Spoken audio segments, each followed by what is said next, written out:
So our Quest Wednesday theme for next week is needs and wants. Needs and wants. What thoughts do you have on that, Ade?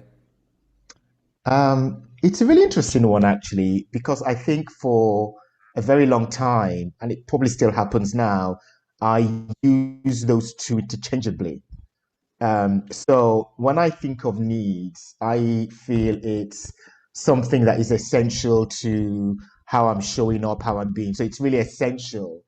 And when I think of wants, it's something that's transient. It's not essential to how I'm showing up and how I'm engaging. And there have been times where I have used them interchangeably. So there can be moments when maybe I see something. Maybe I'm online, I'm browsing Amazon, looking at books, or I go into a shop and I see a pair of shoes, and something happens within me where it's like I need this. I really, really need this. It's vital. It's going to give me this sense of wholeness, this sense of completion. One of the example that comes to mind, this happened many years ago. I'd had a really, really bad day at work. At the time, I was still working in house, and I was on my way home, really frustrated about what happened, ruminating. And I walked past this store, and they had these G-Star jackets in the window. And I remember seeing one of them, and I was like, I need to have it. Like I saw it, and I was like, this is gonna make me so happy. And I remember going into the store, tried on the jacket, and I felt great. I felt all my troubles disappeared instantly. Um, so I bought the jacket. It was quite pricey. Bought the jacket, and I felt so good. It was like, oh, life is wonderful. This is just what I needed to make everything feel aligned. And I kid you not, by the time I got home and poked my key in the door, I felt crap. Like everything had just come back.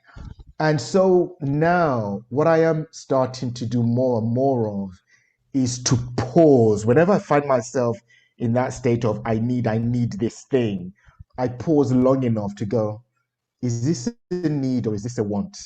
And if it's a want, can I stay with this discomfort that's coming up long enough to let it pass? And then I can decide as to whether I really want this thing or not. So it's an ongoing challenge for me. What about for yourself, Darren? Oh, I love that. I love that story, the jacket. It really makes sense. My initial thoughts are that I think I spent most of my life chasing wants and ignoring or not being in touch with my needs, if I think about it. And it's that thing that you're saying, it's like it's a superficial and transitory pleasure that I get. But I think one of the reasons why I put so much emphasis on the wants was because I didn't know what I needed. I hadn't asked myself, what do I need? I remember with you and I, a few times, I don't know, I can't remember, I was struggling with something, and you would just quite bluntly say to me, what do you need? And I found that very confronting because I'm like, I have no idea. I can't even comprehend the question properly. I think I forewent my needs as a child to a large degree. Emotionally, I did when my father died. It was all about what does my mum need, and my needs were not there. And so even to get in touch with my needs is quite a task. I think I'm more in touch with them now. But when I think about boyfriends, right, I think it really played out. So I'd like go for the shiny things, like like a person that looked a certain way, and I kind of didn't know that my needs were often more were very different. Things like I needed security, I needed stability, I needed intimacy, I needed support, I needed to be held. And I was just going for muscles, or I don't know. I mean, I wasn't always just into muscles, but or looks, or do you know what I mean? Or they were wearing fabulous clothes, or they were a great dancer. Those kind of things attracted me. And then I would find myself with people that had no capacity for holding me, for intimacy. And so then I wondered why it was all going wrong. So it's really changed even like my attraction to men now. I'm looking more for those got to get it right, those needs. I'm looking Needs. more for the needs than the wants. And it's completely changed the kind of man that I will give my attention to now.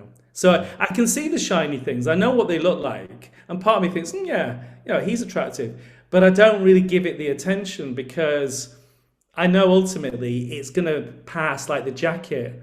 By the time after a couple of dates, it's like hanging the jacket. That's not really doing the trick. So I think it's a really powerful distinction, isn't it, to make?